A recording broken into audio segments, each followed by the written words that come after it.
Hello everybody, I'm Xander from Fun King 3D.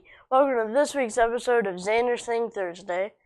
In celebration of us going to Orlando Maker Faire this weekend, I wanted to revisit the Makey. Xander's Thing Thursday, hey, bringing 3D printed things every single Thursday. It's Xander's Thing Thursday, yeah, Xander's Thing Thursday.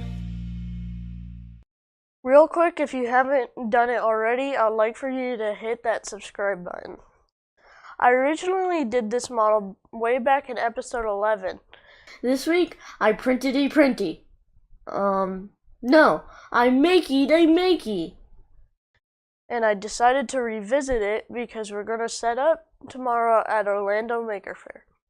I personally really like this model, but my dad and I had trouble making it articulate in the past. So much we broke this guy's legs off. I can't just do a revisit on the model I did a year ago, so we printed this guy. This model was printed at 250% using AIO Robotics PLA on the AM8 with a 215-degree nozzle, a 60-degree bed, and a 0.2 layer height. We got the hip joints to move, but the other joints in the legs haven't been freed yet. I actually have one more Makey to show you.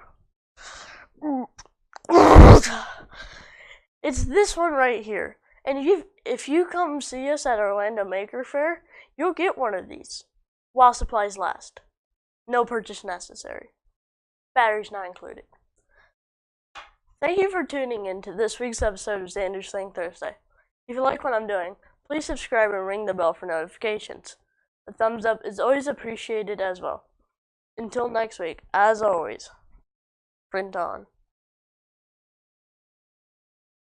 Hey everyone, so what is R2-D2 short for? He has short legs.